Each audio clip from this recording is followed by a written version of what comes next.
नमस्कार, मी संदीप देसाई. नमस्ते महाराष्ट्रामध्ये आपल्या सगळ्यांचं स्वागत. सुरुवात करणार आहोत वेगवान घडामोडींना. भिवंडी तालुक्यातल्या वळगावच्या हद्दीतील प्रेरणा कॉम्प्लेक्स मधील गायत्री कंपाऊंडमध्ये केमिकलच्या गोदामाला भीषण आग लागली आहे. या आगीमध्ये 6 ते 7 गोदामं जळून खाक झालेत. अग्निशमन दलाच्या 3 गाड्या घटनास्थळी दाखल झाल्यात. रात्री 2 वाजता लागलेल्या आगीमध्ये अद्याप नियंत्रण प्रस्थापित करण्यात आलेलं नाहीये. सर्वत्र धुराचे लोट पसरले असून वीज पुरवठा बंद केल्यानं सर्वत्र अंधार पसरलाय. महामेट्रोनं नाशिक शहरासाठी टायरवर आधारित मेट्रो निओची अनोखी संकल्पना मांडली असून या प्रकारची ही देशातली पहिलीच व्यवस्था ठरणार आहे. 1800 कोटींचा प्रकल्प 4 वर्षात साकारण्याचं नियोजन आहे. त्या अंतर्गत गंगापूर नाशिक रोड आणि गंगापूर मुंबई नाका या दरम्यान उड्डाण पुलासारखा स्वतंत्र मार्गिका तयार केल्या जाणार आहेत. पोषक स्थितीमुळे सध्या राज्याच्या विविध भागांमध्ये पावसानं हजेरी लावली आहे. पुढील 4 दिवस राज्यामध्ये बहुतांश ठिकाणी पाऊस पडणार आहे. 24 आणि 25 जुलैला कोकण विभागातील मुंबईसह इतर काही ठिकाणी अतिवृष्टी तर मध्य महाराष्ट्रात तुरळक ठिकाणी मुसळधार पाऊस होणार असल्याचा अंदाज हवामान खात्यानं व्यक्त केला आहे. मराठवाडा आणि विदर्भातही पुढील 4 दिवसात पावसाची शक्यता आहे. रत्नागिरी शहरामध्ये आणि आजूबाजूच्या परिसरात झालेल्या पावसामुळे तिथली ड्रेनेज व्यवस्था कोलमडलेली पाहायला मिळाली. यामुळे शहरामध्ये ठिकठिकाणी पाणी साचून राहिलेलं होतं. तर राजापूरमध्ये मुसळधार पाऊस झाल्यानं अर्जुना नदीला पूर आलेला पाहायला मिळाला. दिवा रेल्वे स्थानकात शाळेतल्या विद्यार्थ्यांनी गांधीगिरी आंदोलन केलं. रेल्वे रूळ ओलांडताना होणारे अपघात रोखण्याकरता शाळकरी मुलं फाटकासमोर उभी राहिली आणि बंद फाटक ओलांडणाऱ्यांना थांबवून त्यांना गुलाबाची फुलं देत संदेश दिला. रोज हजारो दिवावासी फूट ओव्हर ब्रिजचा वापर न करता लहान मुलांचं रेल्वे रूळ ओलांडतात आणि त्यामुळे शेकडो दिवेकरांनी प्राणही गमावलाय. मुंबईतील पवई तलावात मित्राला वाचवण्यासाठी गेलेल्या एका मुलाचा बुडून मृत्यू झालाय. पाण्याचा अंदाज न आल्यानं हा मुलगा पाण्यात बुडाला. सत्यम गुप्ता असं या मुलाचं नाव असून तो विक्रोळ इथल्या टागोर नगर इथला रहिवासी होता. 93व्या अखिल भारतीय मराठी साहित्य संमेलनाच्या यजमानपदाची माळ अखेर उस्मानाबादच्या गळ्यात पडली आहे. साहित्य परिषदेच्या औरंगाबादमध्ये झालेल्या पत्रकार परिषदेत पुढील साहित्य संमेलनाचं यजमान म्हणून उस्मानाबादच्या नावाची घोषणा करण्यात आली. यजमानपदासाठी बुलढाणा, लातूर, नाशिक आणि उस्मानाबाद या 4 ठिकाणाहून दावेदारी करण्यात आली होती.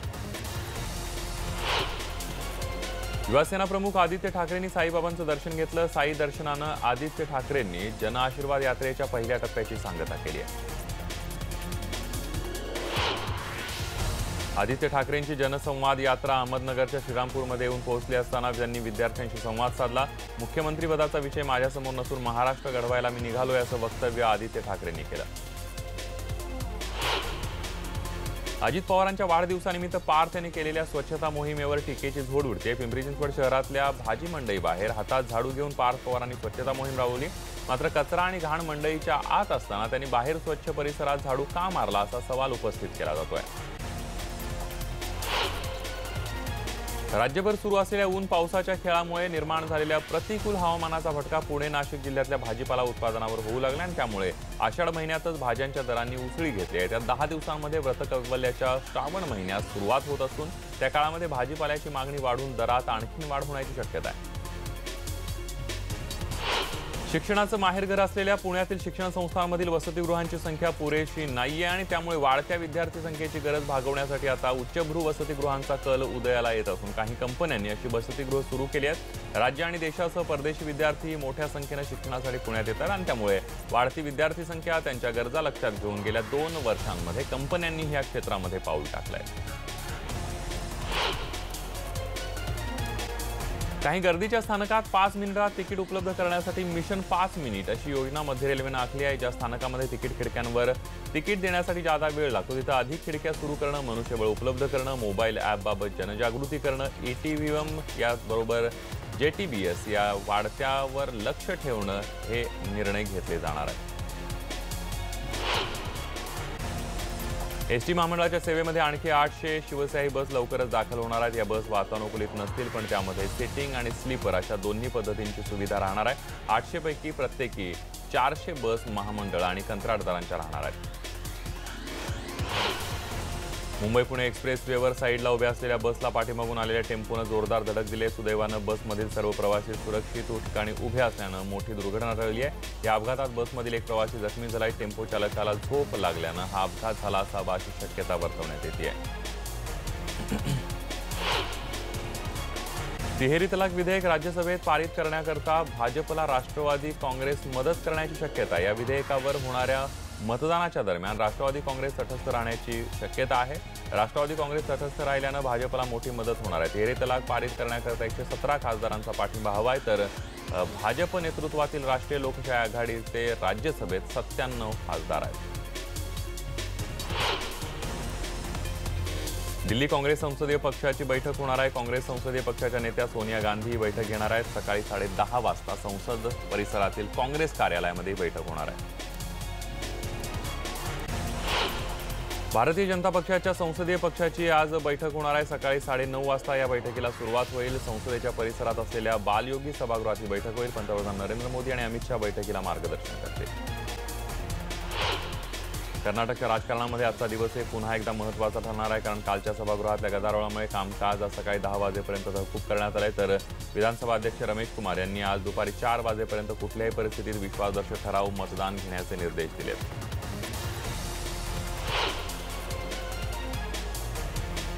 भारताच्या चांद्रयान 2चं अवकाशात यशस्वी प्रक्षेपण करण्यात आलंय। काल दुपारी 2:43 हे प्रक्षेपण करण्यात आलं। या यानाची गती आणि दिशा योग्य असल्याची माहिती इस्रोनं दिली आहे। हे यान 16 दिवस पृथ्वीची परिक्रमा करून चंद्राच्या दिशेने रवाना होईल।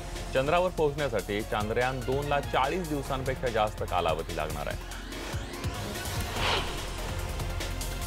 शौचालय स्वच्छ करण्यासाठी मी खासदार बनले नाहीये, साध्वी प्रज्ञा सिंह यांचं वक्तव्य त्यांना अडचणीचं ठरलंय। त्यांना पक्ष मुख्यालयात बोलून कार्यकारी अध्यक्ष JP नड्डा आणि नवे संघटन मंत्री BL संतोष यांनी त्यांची खरडपट्टी काढली आहे। जे बोलता ते विचार करून बोला, तुमच्या अशा वक्तव्यांनी पक्षाची प्रतिमा मलिन होते, असं दोन्ही नेत्यांनी साधवींना बजावलंय। अमेरिकेतील व्हाईट हाऊस या ठिकाणी पाकिस्तानचे पंतप्रधान इम्रान खान आणि अमेरिकेचे राष्ट्राध्यक्ष डोनाल्ड ट्रम्प या दोघांची भेट झाली। या भेटीदरम्यान आपण काश्मीर प्रश्नात चर्चेसाठी मध्यस्थी करायला तयार आहोत। भारताचे पंतप्रधान नरेंद्र मोदी यांनी या संदर्भात मदत मागितली होती, असा दावा त्यांनी केलाय। मात्र भारताने हा दावा फेटाळून लावलाय। काश्मीर प्रश्नी भारताने ट्रम्प यांची मदत मागितली नसल्याचं MEAनं म्हटलेलं आहे। जम्मू काश्मीरमध्ये पाकिस्ताननं पुन्हा शस्त्रसंधीचं उल्लंघन करून गोळीबार केला। या गोळीबारात एक जवान शहीद झालाय। काश्मीरच्या राजौरी जिल्ह्यामध्ये पाकिस्ताननं गोळीबार केलाय। गेल्या 3 दिवसांमध्ये पाकिस्ताननं दुसऱ्यांदा शस्त्रसंधीचं उल्लंघन केलंय। सिरियाच्या वायव्येकडे असलेल्या एका बाजारपेठेवर रशियानं केलेल्या हवाई हल्ल्यांमध्ये सोमवारी 30 जण ठार झाल्याची माहिती मिळते। मात्र या हल्ल्यास आम्ही जबाबदार नाही असं वृत्त खोटं आहे, असा दावा रशियानं केलाय। सिरियाच्या या भागामध्ये रशियाच्या हवाई दलानं कोणतीही मोहीम हाती घेतलेली नाहीये, असं संरक्षण दलाच्या प्रवक्त्यांनी स्पष्ट केलंय। प्रो कबड्डी स्पर्धेच्या 7व्या सीझनच्या सलामीला दमदार विजय मिळवणाऱ्या यू मुंबाला पराभवाचा सामना करावा लागलाय। जयपूर पिंक पॅन्थर्सनं यू मुंबाला हरवत 7व्या सीझनचा आपला पहिला विजय मिळवलाय। दुसरीकडे हरियाणा स्टीलर्सनी पुणेरी पलटनला नमवत आघाडी घेतली आहे।